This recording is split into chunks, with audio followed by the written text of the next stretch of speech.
Hello, ladies and gentlemen. This is Boxing Unlimited here once again, and today we're going to still talk about the fight between Joseph Parker and Martin Bakole.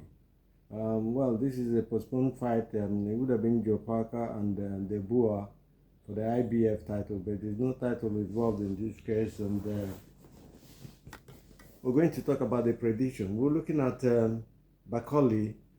Bakole's last fight is against Anderson.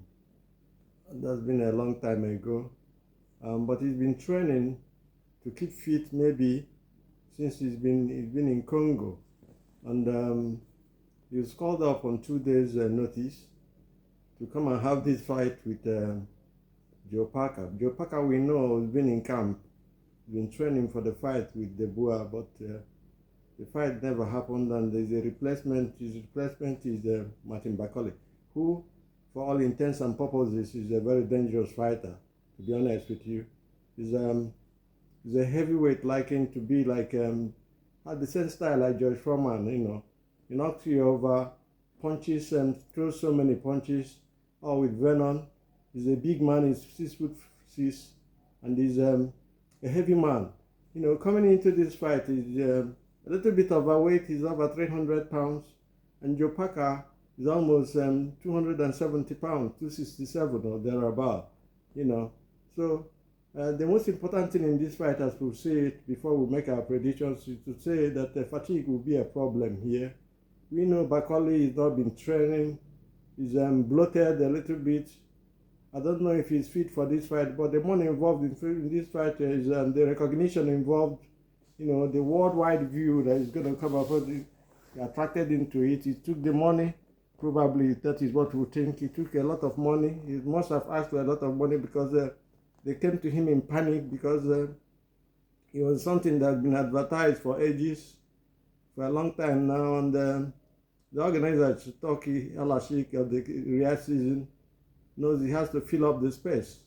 And Parker, for all intents and purposes, I will have to be honest with you, believes he's a main man. He's a strong man. He's not afraid of anybody. He's ready to fight anybody. He asked for this fight against Bakole, and Bakole obliged, which shows both guys are just fearless people. So to say, they're not duckers. Whatever happens, they're going to fight.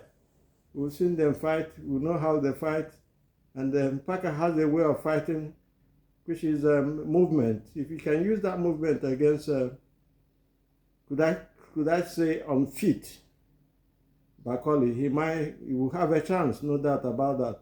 But Bakole, on the other hand, if he doesn't knock Parker out in the first stanza of the fight, he's in trouble, because fatigue will set up all those big fats and everything. The lactic acid will come into the arms, and will diminish the venom on his punches and everything. So we're looking at this fight, and a whole lot of people have been calling it and saying Bakole is going to knock him out before the end of the 5th round. Well, I believe that if he does, it's a good win for him. It will improve him in the ratings and everything, and the popularity as well. But if Parker manages to stay away from him and not stand toe-to-toe in the first stanza of the fight, he's going to be in a problem.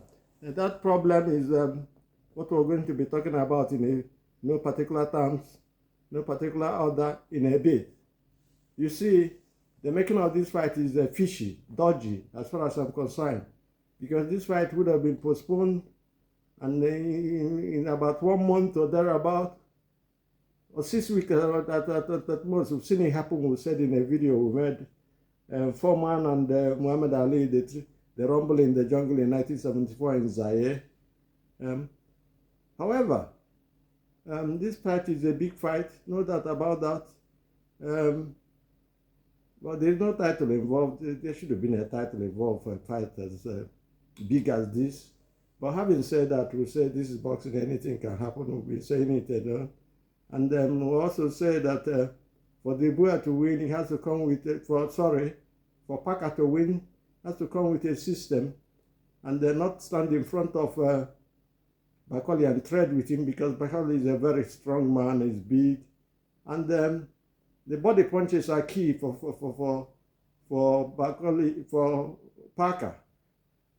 if he comes in the fight, in the first stanza of the fight, and attacks the body all through, the legs of Bakole will weaken. We know that, but what body punches does to the leg, and he needs that so that he will slow or reduce or diffuse the power and the venom in Bakole's punches. Now, Bakole having not trained for this fight is a worry for me. There's a lot of money involved in bringing him out and taking this risk. But he's a strong man. He believes he can beat anybody. He's so confident, and he's got momentum as well. And so has Parker. Parker has defeated Deontay Wilder and Zillian Zhang, which two people are arguably regarded as the biggest punchers in the boxing history, in the heavyweight boxing history.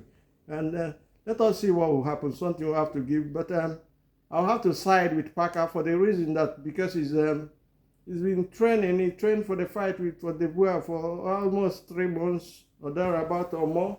And Bakole hasn't been training.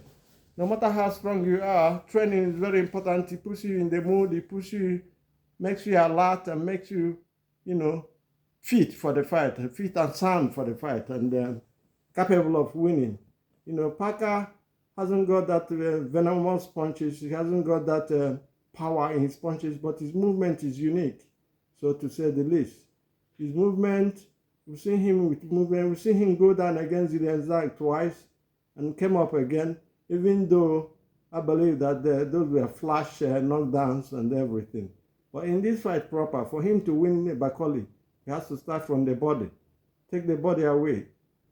Take the first stanza of the fight, attack the body, so that the second part, you'll be able to, come with heavier blows to the head, to the body, and moving your head and everything. Because Bakole, he doesn't want to.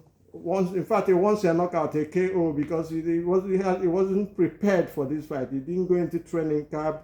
He just he got informed about this fight 2 days ago when the Boer pulled out.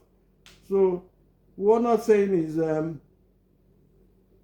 he's not fit or anything, but what we're saying is that he didn't have the time to prepare for this fight, even though Parker didn't have the time to prepare for him as well. So it's somehow, but the difference is that Parker has been in camp. He's been training for over 3 months, and Bakole he's just been soft, keeping fit. So we're looking at Bakole. He might have problems in this fight. Fatigue will be the strongest problem Bakole will have in this fight. Fatigue is going to come into him. The lactic acid, and because he's big, he's almost over 300 pounds. And, he weighed yesterday. And that's a worry for me. The movement of Parker has to pay attention to his movement, to his fence, bobbing and weaving, coming in and out. If he does this, he wins Bakole. And it's going to be, Bakole there's a yardstick on how to beat him. If you can follow that yardstick set by Hunter, and I think he will beat him, to be honest with you. A lot of people will be surprised I'm making this prediction on this fight, but that's my prediction. Parker wins by either TKO or unanimous, the decision, either split or unanimous decision or majority decision. But Parker wins this fight because of the fact that the Bakole has not been in camp, he's not been training, he's just been called up, he's overweight, to say the least, he's unprepared, but the money there is involved, is so tempting that, and it's a chance to make himself popular as well, because if he beats Parker under this condition, everybody will say he's the best around. And the fact that he's been called a boogeyman will come to bear as well. Having said that, I would say that our time is up here, but our prediction is clear. Parker wins by decision, and that is what we believe will happen. It's a surprising decision, it's a surprising prediction, but that is what is going to happen in this fight. Well, we'll see after the fight tomorrow, and we'll see what happens. But for we are out here, and we'll say, have a nice day and God bless. Bye.